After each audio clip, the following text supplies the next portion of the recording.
Miscarriage की क्या वजूहात हो रही? मिसकैरेज जो है उसकी मल्टीफैक्टोरियल एक चीज़ है।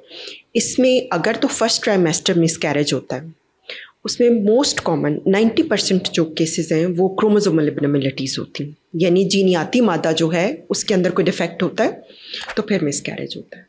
उसके बाद जो होता है वो कनेक्टिव टिश्यू डिसऑर्डर्स हो सकते हैं, यूट्रस की एबनॉर्मेलिटीज़ हो सकती हैं, या फिर पेशेंट के अंदर क्लॉटिंग कोई डिफेक्ट होता है जिसकी वजह से ये हो सकते हैं। और मिसकैरेज का एक कॉज वायरल इन्फेक्शंस होते हैं।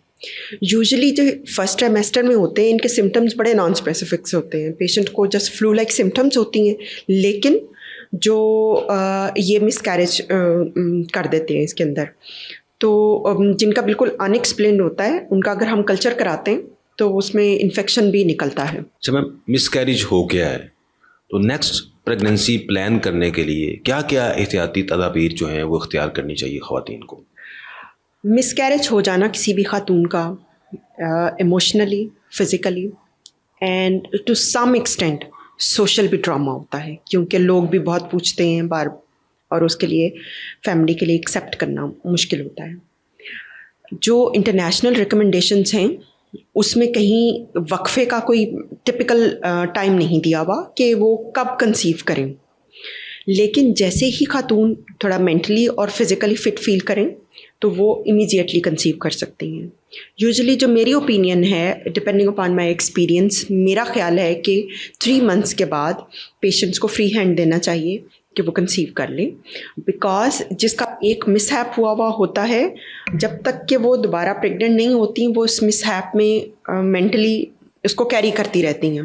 नेक्स्ट प्रेगनेंसी उनके लिए एक ऑल्दो स्ट्रेसफुल होता है, जिसका एक पहले मिसकैरेज हुआ हो, लेकिन नेक्स्ट प्रेगनेंसी उनके लिए थोड़ा खुशाइंद एक स्टेप हो जाता है, तो जल्दी प्लान कर लेनी चाहिए।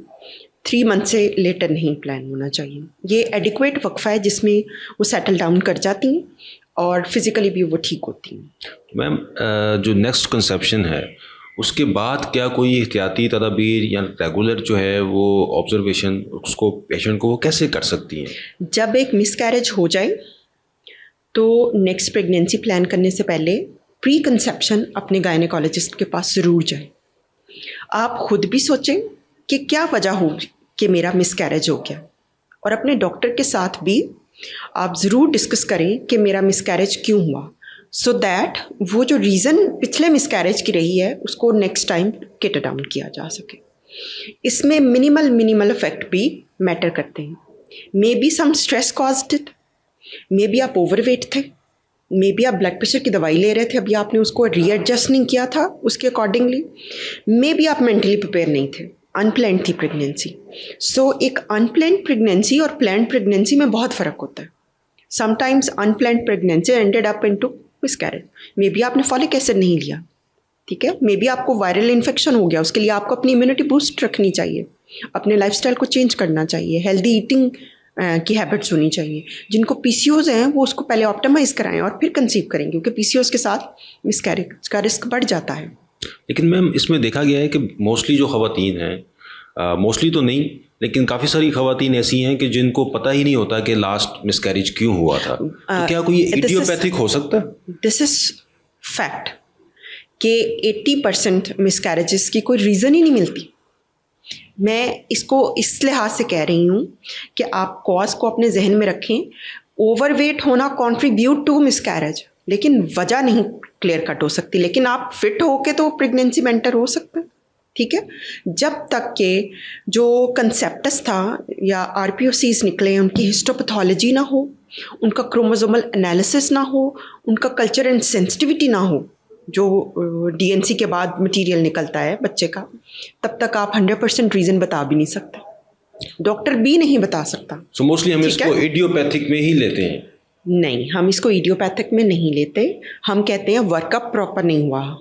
इवन हमारे यहाँ आप अभी तक कल्चर नहीं कराते ऐसी, क्योंकि हम समझते हैं कि ये महंगी एक वो इन्वेस्टिगेशंस हैं।